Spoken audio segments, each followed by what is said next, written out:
Hello everyone, আসসালামু আলাইকুম। সবাই কেমন আছেন? আশা করি সবাই আল্লাহর রহমতে সুস্থ আছেন, ভালো আছেন। সিলেটি কিচেনে নতুন আরেকটি ভিডিও দেখার জন্য সবাইকে জানাই ওয়েলকাম। আজকে তৈরি করে দেখাবো দোকানের মতো করে নিমকি রেসিপি। ঘরে খুবই সহজভাবে এই কাটা নিমকিটি কিভাবে তৈরি করে নেবেন, আজকে রেসিপিটি পুরো দেখলে আপনারাও এভাবে নিমকি তৈরি করতে পারবেন। তো দেখুন, এখানে আমি নিমকি তৈরি করার জন্য 2 কাপ পরিমাণ আটা নিয়ে নিলাম। আর আপনারা চাইলে ময়দা দিয়েও নিমকিগুলো বানিয়ে নিতে পারবেন। এখন দিয়ে দিলাম পরিমাণ মতো লবণ, দিয়ে দিব রান্নার পরিমাণ মতো সয়াবিন তেল।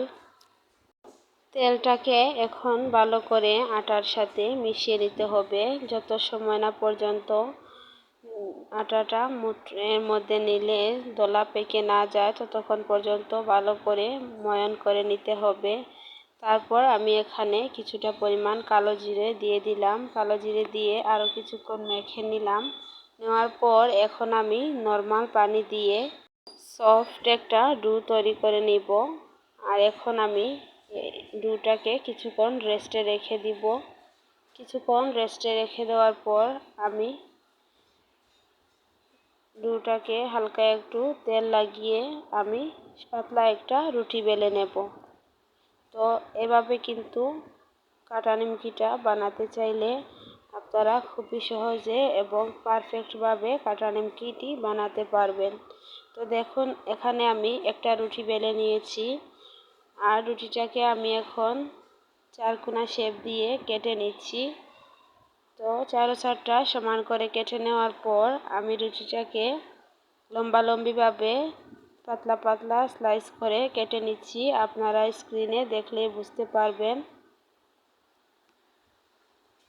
তো খুবই সহজভাবে ঘরে তৈরি করে নিতে পারবেন এই কাটা নিমকিটি। দোকানে কিনে খাওয়ার থেকে ঘরে যদি এভাবে বানিয়ে খান তাহলে খুবই স্বাস্থ্যসম্মত হয়।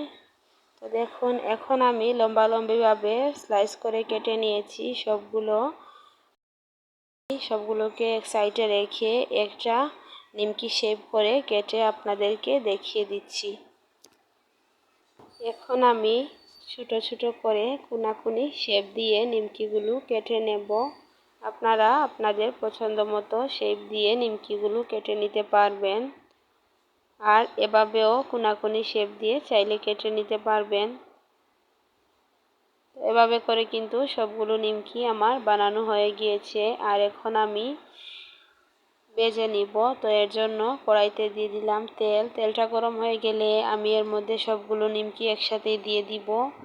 দিয়ে আমি চুলার আঁচটা মিডিয়ামে রেখে কিছুক্ষণ সময় নিয়ে নিমকিগুলোকে হালকা ব্রাউন কালার করে ভেজে নিব। আর এভাবে যদি চুলার আঁচটা মিডিয়ামে রেখে নিমকিগুলো ভাজেন তাহলে নিমকিগুলো কিন্তু খুবই ক্রিস্পি এবং মুচমুচে হবে। আর চুলার আঁচটা বাড়িয়ে দিলে কিন্তু নিমকিগুলোর ভিতরটা ক্রিস্পিও হবে না, আর কাঁচা থেকে যাবে। আর চুলার আঁচটা বাড়িয়ে দেওয়ার কারণে কিন্তু নিমকিগুলো অনেক সময় পুড়েও যেতে পারে। তো চেষ্টা করবেন চুলার আঁচটা মিডিয়ামে রেখে কিছুক্ষণ সময় নিয়ে নিমকিগুলোকে ভেজে নিতে। আর এভাবে যদি নিমকি তৈরি করে নেন তাহলে খুবই পারফেক্ট এবং খুবই সহজভাবে নিমকিগুলি বাসায় তৈরি করে নিতে পারবেন। তো নিমকিগুলো তেলে দেওয়ার পর দেখেছিলেন একটার সাথে আরেকটা লেগে গিয়েছিল। তো দেখুন, ভেজে নেওয়ার পর কিন্তু একটার সাথে আরেকটা লেগে যায়নি। আর আমি কিছুক্ষণ পর পর নেড়ে দিচ্ছি। তো এভাবে করে কিন্তু হালকা ব্রাউন কালার চলে আসছে। আর হালকা ব্রাউন কালার চলে আসলে কিন্তু আমি কিছুক্ষণ আরও ভেজে নিব। পুরোপুরি কালার চলে আসার আগ পর্যন্ত নিমকিগুলোকে এভাবে করে ভেজে নিতে হবে। তো আমি এখানে একটা ভুল করে ফেলছি। আমি যদি নিমকিগুলোকে 2 ব্যাচে ভেজে নিতাম তাহলে নিমকিগুলো অনেকটাই ফুলকো হতো। আর আমি সবগুলো একসাথে দিয়ে দেওয়ার কারণে কিন্তু নিমকিগুলো ততটা ফুলেনি। আপনারা চেষ্টা করবেন 2 বারে নিমকিগুলো ভেজে নেওয়ার জন্য। তো দেখুন, নিমকিগুলো আমার ভাজা হয়ে গিয়েছে আর আমি একটা প্লেটের মধ্যে উঠিয়ে নিয়েছি। আর আপনাদেরকে দেখিয়ে দিচ্ছি, দেখুন কতটা সুন্দর হয়েছে আর কতটা ক্রিস্পি। চায়ের সাথে কিন্তু জমে যাবে এই নিমকিগুলো। তো আজকে খুবই সহজভাবে আপনাদের সাথে নিমকি রেসিপিটি শেয়ার করলাম। যদি আপনাদের কাছে ভালো লেগে থাকে তাহলে প্লিজ চ্যানেলটিকে সাবস্ক্রাইব করে পাশে থাকা বেল আইকনটি অলে প্রেস করে রাখবেন আর কমেন্ট করে জানাবেন আজকের রেসিপি আপনাদের কাছে কেমন লেগেছে। তো আজকের ভিডিওটি এ পর্যন্ত।